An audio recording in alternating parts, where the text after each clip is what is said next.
You want to do something in life, and you dedicate yourself to that. This was like my hero growing up. That's just the will to never stop. See, that ain't skill. That's heart. And all of a sudden, Walter Payton shows up right over my head, whispering in my ear, "You're going to be okay. You're going to be okay." When football legends sit down and talk about the greatest to ever do it, the room shifts. The tone gets serious because some players weren't just stars, they were standards. They talk about a running back who never ran out of bounds, who delivered punishment instead of avoiding it, a player who trained harder than anyone, who stayed after practice running hills while others went home, a competitor who believed every carry was personal. They say he didn't just play the game, he respected it. And when it was all said and done, he became the measure every running back would be compared to. This is the story of sweetness, told by the legends who felt the impact every Sunday. I remember hitting, I call him Mr. Payton, and you're talking about a guy whose his body was solid as a rock. I mean, he ran hard. He looked so graceful going through the holes.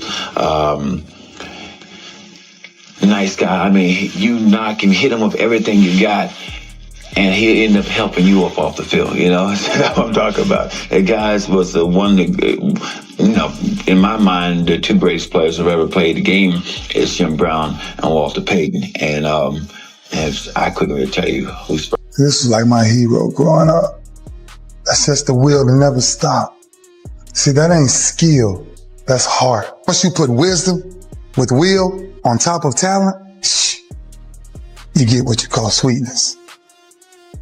And so we had a play down on the goal line where I tried to act like I had the ball and I was diving over the top. And I came down awkwardly on my shoulder, pinched maybe a nerve in my back. And it didn't feel good.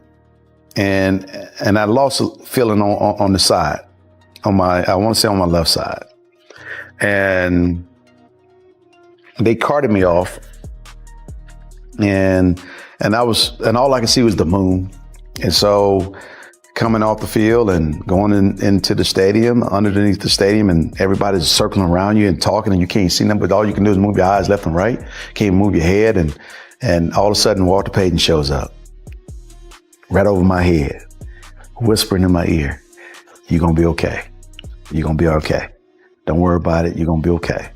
Kissing me on the forehead, talking to Rich, talking to everybody in there. I didn't even know he was in the stands at the time, and so it comforted me for the moment.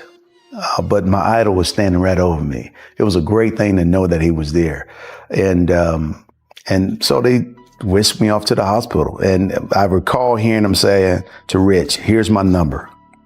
If he needs anything, call me. Just give me an update." And that was that. And so it was cool just to have him there. But you're Chicago Bears legends. Who's on Brian Urlacher's Mount Rushmore for greatest Chicago Bears players all time? You can include yourself. Walter Payton. That's one. That's it. That's all you need, Walter Payton. What about Ditka? What about Gale Sayers? Dick, okay, I'll put Dick in. Dick here was right there. Butkus. Yeah, but Walter Payton, man, you can't, that's it for me. When I think of Chicago Bears, I think of Walter Payton. Certainly, man. He's probably the greatest football player of all time because he could kick, he could block, he can run. He can do everything. But he's just the best. He might be the best player ever. You're right. You said that correctly. He's the best player to ever put on a football jersey, in my opinion. But greatness isn't just measured in highlights. It's measured in the respect of your rivals, in the silence of a stadium after a run that breaks spirits. And every legend who lined up against him remembers that feeling.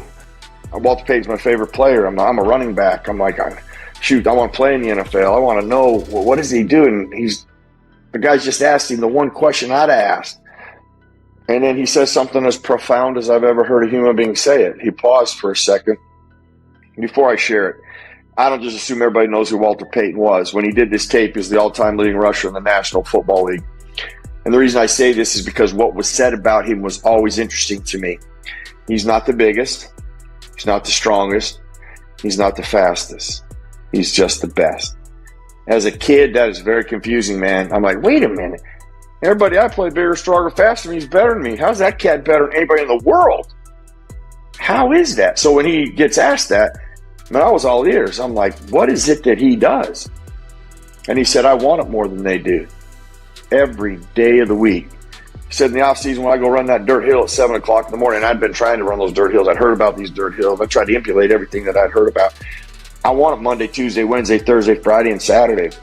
During the season, when there's not 65,000 fans in the stands and cameras not everywhere, man, I want it more than they do. Monday, Tuesday, Wednesday, Thursday, Friday, and Saturday. Sunday, then at 1 o'clock, when you get to see me, man, you better believe I want it more than they do. When I hit pause, I can do that. There's not a soul that will hear this that can't do that. You have to have a relentless commitment of every single day to try to get better, to work at things, and have that commitment to it, because it's not about when it's easy for you or when it works for you. Okay, everybody can do it when that's going well. It is when those tough days set in. It is when you've just been kicked in the teeth. It's just when you're like, man, I don't think I can do it today. Well, before I played my first preseason game as a player, my rookie year, I was sitting by my locker, and Walter Payton came up to me and asked me if I was nervous.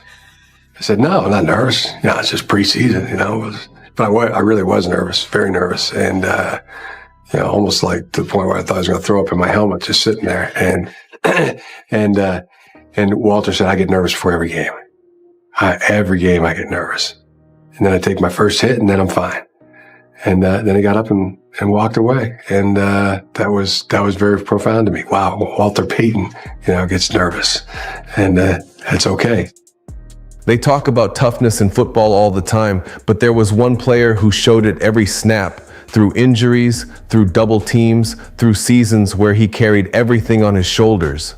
You didn't have to coach Walter. I mean, what you had to do for Walter is provide enough opportunities. You had to give him enough touches.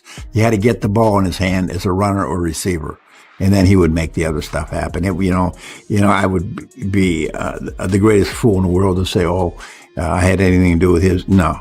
Walter's greatness came from Walter, and that's what he was. He was class, on and off the field. He was one of our leaders, but he was the practical joker of the football team. I mean, he was always playing jokes on everybody, including me. I mean, he always had these little things he had to do, and that was Walter. He was like a kid in a candy store. He was having fun. When I first came here in 1982, I'd be late in the office at night. I'd be listening or watching film, and I'd get these strange phone calls, and it would sound like an Hispanic-speaking woman. And she would say, Coach Ditka, will you meet me as so-and-so and this and that? I go, yeah. Well, of course, I never met anybody, but so I never thought too much about it, So I was out on the practice field one day, and I was sitting there with my arms across. I'm watching practice, and I hear this voice behind me, Coach Ditka, will you meet me at the motel? Of course, I turn around, it's Walter. And that's the way he was. I mean, he had that high, squeaky voice like a girl anyway, so it was kind of funny. Super Bowl year was 85. We were playing in Dallas. One of the things that I had got written into my contract was that the team would fly my parents to an away game and treat them, like kings. I mean, kings and queens. I mean, they put them up in the hotel. They paid for all their meals. They paid for their tickets. Walter just happened to be walking by when I greeted my parents, and he came over and introduced them. He gave my mom a hug, and they turned my dad, says, Gino, let's go buy a beer. So he took my dad and got him a beer in the bar, and just the way it was like he knew them forever. And that to me is the essence of the Walter Payton Man of the Year, is that you treat everybody special. And so when, I had one of my players wanted, Thomas Davis wanted. Mm-hmm. And that day, it's one of those things that I was so proud of Thomas, because I knew who Walter was, and Thomas epitomized Walter in my. Long before training became science, he was already outworking everyone, running hills, pushing limits, building a legacy that teammates still talk about with disbelief. He made a point of coming over and sitting next to you.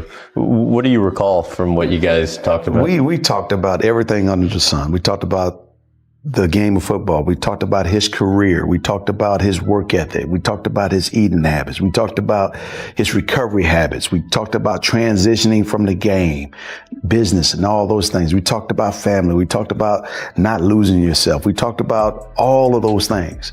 And it seemed like a whole day, but it was probably a matter of an hour. But having a conversation with someone that you looked up to for so long, and to have that insight from someone that was the ultimate or the consummate professional was cool. And then several years later, when I was working with the National Hispanic Scholarship Foundation, we did the culmination tournament in Puerto Rico, and Walter came with us down there. And my father, being of Puerto Rican descent, I flew my father out for the event.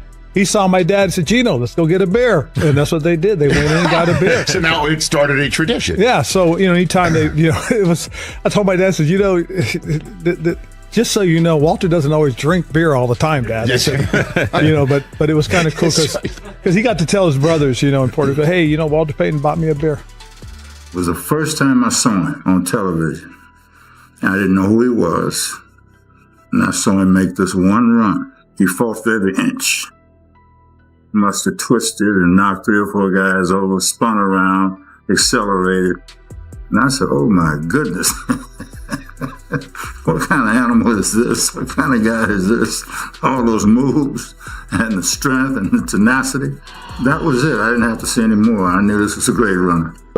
There is that driving force, and there always has been, as we said, and we've been saying throughout the show, about being the best. I remember the year you lost the rushing title to OJ, and you broke down and you wept. Yeah. You don't see that among professional athletes. "Oh, well, I did my best," but you were like your heart was out on the sleeve. You want to accomplish something, or you want to do something in life, and you dedicate yourself to that, and you won't let yourself accept anything but that. Well, that's how competitive I am, and it was an opportunity, and I guess at that particular time it was just not in the cards for me, because I ended up twisting my ankle, and I guess everything happens for a reason. And the next year I came out a little bit more determined and a little bit more aggressive, and things happened the way they're supposed to. But like I said, maybe if I'd have won the Russian title that year, maybe it would have changed me to a point where I wouldn't be the person I am now. In the end, greatness isn't just about numbers on a stat sheet.